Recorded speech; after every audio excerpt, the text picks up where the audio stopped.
Who the hell can wait till morning? Talk now at latenightsportsradio.com. Ready? 1. You will do this 4 times with the left, 4 with the right, then 8 times with both, then repeat. Body moving, A1 sound, and the sound so soothing. Body moving, we be getting down, and you know. Ladies and gentlemen, this is Jim Saranteas from the FantasyGreek.com. Coming in live to you tonight, Wednesday night, January 14th, 2015, with our version of the NFL Power Hour, courtesy of myself. We've got Keith Greaves and Steve Taylor. Keith and Steve, how the heck are you guys? Oh, fantastic. Doing good, sir. It's good to be on. It's kind of weird to be Wednesday on this night. side. I know, you're in the driver's seat now. I know. It's actually kind of uncomfortable, Keith, and it makes me appreciate all that you do for us. Oh, on Monday God, nights. don't stroke his ego, please. Any chance I can get to be appreciated by everybody is just fantastic. You know, Steve, we owe him that much, especially with the way we razz him usually. See, I would normally agree with you, but all the guff I've taken over the years from him over his fantasy football titles and my lack thereof, I have no sympathy for him. Which I just added one this year for the record. I know you did. Thanks, in case you forgot. Well, you know, we have a great honor tonight. We've got on the phone with us Corbin Bryant, defensive tackle of the Buffalo Bills, somebody that I've known for a couple years now. And Corbin, welcome to the show. Hey, thanks for having me on. I'm excited. Absolutely, man. I was thinking today when I was preparing for the show that we've gone back a couple years now. We usually get together one time in the off season, and the last time I communicated to you was to check in on you and see how you had how you were faring through that blizzard you guys had out there. Oh man, out here in Buffalo, it's just you just never know how much snow you're gonna get. Sometimes it may be a light dusting. Sometimes you may get snowed in. You may not be able to get out the house the next day. So it's all about, you know, what God wants to do to Buffalo during the winter season. Now, see, that's the kind of attitude that I appreciate, because I've got to tell you, this last year here in Chicago was so bad. Me and my wife are now looking at each other sort of like, you know, when the opportunity comes, we are out of here. Now, now, since that time, when you and I spoke, there's been about 1 million things that have happened with the Buffalo Bills organization. We've got everything from Doug Maroney opting out of his contract. We've got the new ownership. We've got the hiring of Rex Ryan. Likely, you're going to get a new defensive coordinator. We've got the team bringing in Greg Roman. So we've got issues related to the quarterback. We've got free agency, which I think is only about, believe it or not, it's out maybe just a little over 100 days from now. So about 3 months we've got free agency. And there's just a lot of things to talk about. So I'm very happy that you were able to join us tonight. And I kind of don't want to mess around, because I think the people out there, and the way I usually treat these sorts of things, everybody's got like the dying question they want to ask. And I think we just need to ask it, get it out of the way, and then we can sort of back up and cover some of this ground. You okay with that? Oh, that's just fine. All right. Well, Corbin, I got to ask you, what was your reaction when you heard Rex Ryan was hired by the Buffalo Bills to be its next head coach? Well, I was very excited, you know, just from hearing from people that I know that have played for him. You know, he's a player's coach. You know, he wants to win. You know, he's not going to, you know, jump out on you at the end of the day. He's going to fight for you. And, you know, it's a plus because we actually played in his system before, you know, as a defense with Mike Pettin. So it's actually going to be fun to learn from the actual guru who was one of the first people to actually run the defense. So, you know, that was really exciting. You mentioned hearing from other players. I mean, I'm assuming that some of these other players would have been either on the Ravens or the Jets when he was with them. Yes, exactly. And how did, you know, for all of us outsiders kind of looking in, how does that all work? I mean, is it like you pick up the phone or they call you? How does that, or is it sort of a mix of everything? Well, it's just like, mutual friendships. During the off season, you run into guys, when you travel and, you talk and, people talk about their teams and how much they are better than you, how much y'all are better than them. And, people get to, talking about different cities and, which city is the best and which one's the worst and things like that. So, it's all about a result of, good conversation and running into guys in different places during the off season. And then you have these conversations with these different people, and then what happens? Do you suddenly start hearing from some of your teammates? Do they reach out? Do you guys, I know you're not in Buffalo right now, so so you probably weren't there when the announcement was made, and yet, as a team, you've got to be sitting there going, man, I want to talk to somebody about what just happened. So can you sort of, for the rest of us, clue us into what sort of happened, at least in this instance? Well, as far as me and my teammates, we haven't talked too much just yet because everything's not set in stone yet. We don't know who our actual coordinator is. We don't know who our position coach is. We just know certain, our head coach is in place. We have, our GM there. We have our offensive coordinator there.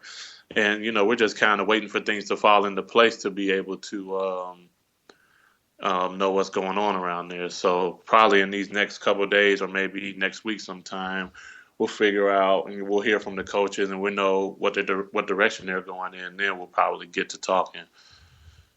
Okay.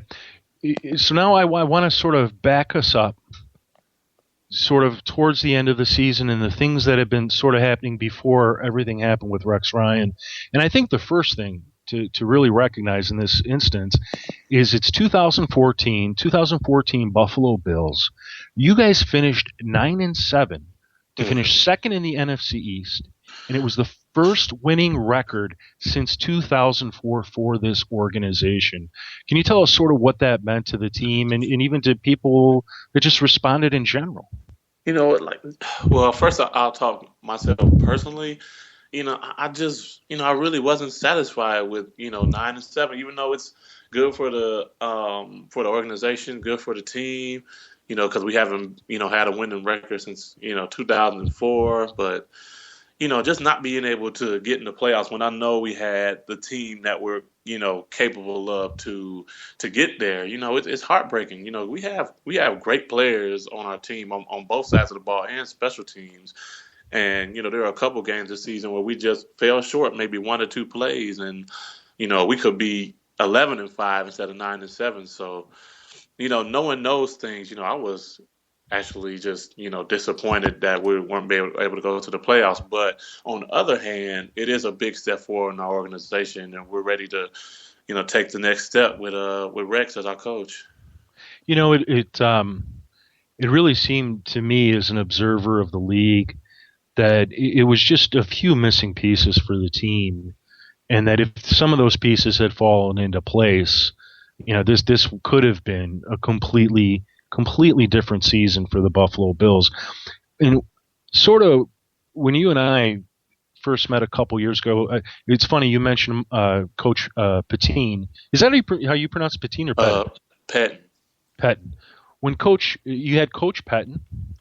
Then you move on to Jim Schwartz, and now Rex Ryan. And in all that is Doug Marrone, who, former coordinator for the Jets. Then he goes to college, and then he comes back to the pros. And under his sort of overseeing the team, they're able to, the staff, the team, everybody's able to turn things around. In 2 seasons. You see teams struggle for years before they get an opportunity to come close to making the playoffs or make the playoffs. And I guess I knew going into this season that Coach Marrone had his option in his contract to opt out of the contract. I can tell you when I heard that he opted out, I was stunned. So my question to you is, what was your reaction to all that? Jim, I couldn't believe it. I really couldn't believe it. I was out of town, and enjoying some time off because the season had just ended, and then I get a message saying that our coach is leaving, and And I was stunned because, we had made strides. We were getting better as a team. And, just the fact that he didn't want to be there anymore, it was mind-boggling. And nobody really knows but him why he left. So, I'm just going to leave it at that. And we're just going to move forward. Yeah, no, absolutely. And, did it... Was it sort of a team thing, like you're surprised? Did you hear that from other guys too? Everybody was surprised. I saw guys posting on Twitter like, wow, that's interesting, and oh my goodness, I can't believe it. And I saw some other guys that were infuriated on Twitter. Yeah. And, I don't, like to express my feelings towards people on social media. So, I kind of, keep things to myself. But, and very short words, I was shocked. Tell us about him. What kind of coach he was? I thought he was a good coach. He was a great motivator. A good offensive line mind. Our offensive line definitely got better throughout the season. So he didn't do too much with the defense. He's an offensive guy. He kind of let Coach Schwartz handle us, but. I thought he did a good job of organizing the team and taking us to another level this year. So, I thought he was good. I in getting ready for the show, this was something that at the time I remembered, but until today I'd forgotten about. You guys beat the Jets 2 times this season by a margin of 81 to 26 points. And I was just amazed. Between you and I, that's a whooping in the modern NFL. And to sort of see what had happened, I think adds to my sort of confusion as to why he did what he did. But I think, as you pointed out, it is what it is. And when you guys play other teams, do you get the opportunity to watch how the other team's running their defense or those sorts of things? No, not at all, because while our office is on the field, we're on the sideline adjusting. So, but throughout the season, we get a chance to watch tape on, different teams that we've played and check their defenses out and check out, how their guys are playing and things like that. So we definitely see it, but during the game, no, we don't see it because we're too busy trying to handle our own business on our defensive side.